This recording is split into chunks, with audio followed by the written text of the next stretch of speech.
Welcome, folks. I am JABY, KOAY, joined by ACHARA, KIRK. What's up? We're looking at Lightyear, the teaser trailer from Pixar. If you guys haven't already, please hit that subscribe button, bell icon, all notifications, and vote this up to let YouTube know you're enjoying what you're watching. ACHARA, are you a Toy Story fan? Because I don't recall you being like crazy Toy Story fan. I'm not crazy Toy Story. I enjoyed the movies. I grew up loving Toy Story, especially Toy Story 1 and Toy Story 2. Toy Story 3, I wanted them all to die. Oh, I liked Toy Story 3 a lot. I wanted Pixar to kill them off and all the children to go out of the theater crying. You're mean. Where's your balls, Pixar? Lightyear, I'm very intrigued by this, naturally, being a huge Toy Story fan. I even like Toy Story 4 a lot. So yeah, Toy Story 4 I know was fun. There were some people in my circle who were like, why did we get that movie? Because it's awesome, that's why.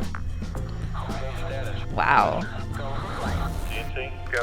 Fido, go. Guidance, go flight. Cabin pressurization is underway. As we prepare for ignition.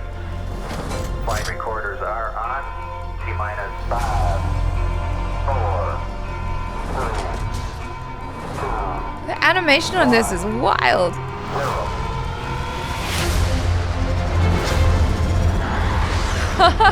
We have liftoff.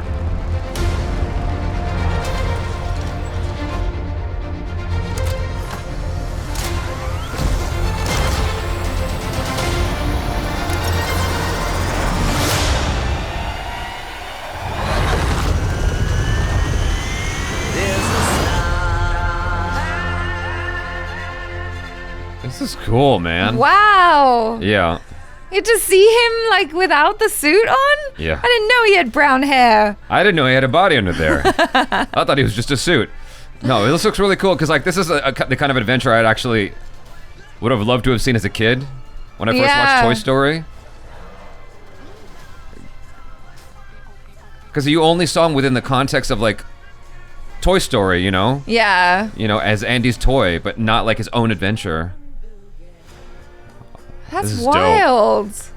Yeah, I'm into it. To infinity? And beyond. Wait, whose voice is that? That's not Tim Allen. Chris Evans. Yeah. Chris Evans as Buzz Lightyear. I guess that works. I still probably would have preferred if it was Tim Allen again, but maybe Tim Allen's like, I've retired that voice. But that looks really cool. Like I was saying, as I was talking over the music in the trailer, this for me is something I would have loved as a kid because, you know, when you watch it as a child in the context of the story, you're like, okay, but what does his adventure actually look like? And we got a glimpse of that in Toy Story 2 at the very beginning, but it wasn't a full-blown movie. And at that time, I was like, oh man, it would be cool to just like see his thing in all its glory. And now we're finally getting it all these years later, you know, coming all the way back to the beginning of Pixar's adventures, you know, with full-fledged feature films that are CGI animation. Yeah, I mean, it's kind of crazy to look at this and look at the animation and kind of think back to what Toy Story looked like, because it was it not Pixar's very first film? And Well, so, it's the first feature film. right. Yeah. And so you look back at like how the animation looked and stuff, and it was amazing for the time. And then you look at this and, you know, the nuances of the skin and the bodies and the hair and how everyone's moving and everything looks like almost photoreal. Yeah, well, that's by design. They deliberately don't make it photoreal. Absolutely, as they should not make it photoreal, because then it kind of makes it into a different type of movie. There's still that, you know, sense of wonderment in the animation, which I really like. We certainly have come a long way in terms of what Pixar is able to do, and just animation in general, because there was a point in time, like I remember with the first Toy Story, they made a point not to show you too many human beings. They showed you Andy and they showed you Sid. Yeah. They didn't want to show you anyone else because they had a really hard time with that. Yeah. And so as Pixar films progressed, then they did more and more human beings and whatnot. But to have a full-fledged feature film around this is so damn exciting. I wonder how people are feeling about it being Chris Evans instead of Tim Allen, and I wonder why they chose Chris Evans instead of Tim Allen. It just seems like a very obvious way to go, to have Tim Allen reprise this role, but they want to make it stand apart, I guess, from what Toy Story originally or initially was. It's just strange, because like, it was not that long ago we had Toy Story 4 and Tim Allen did the voice. Well, maybe they're trying to differentiate between the toy Buzz Lightyear and the person Buzz Lightyear. Do you know what I mean? It feels a little bit like Hideo Kojima, Metal Gear Solid 5 for me. Just a little bit. Like, I'm going to watch this, and I feel like I'm probably going to enjoy the shit out of this. It's going to take me back to my childhood, and it's going to give me exactly what I always wanted to watch from Buzz Lightyear. But it's still just, it's a little bit sad to me that it's not Tim Allen. Sure. Just like Kiefer Sutherland replacing Solid Snake, or Naked Snake, as it were, in Metal Gear Solid 5. It's like, no, but that's the dude who's been the dude.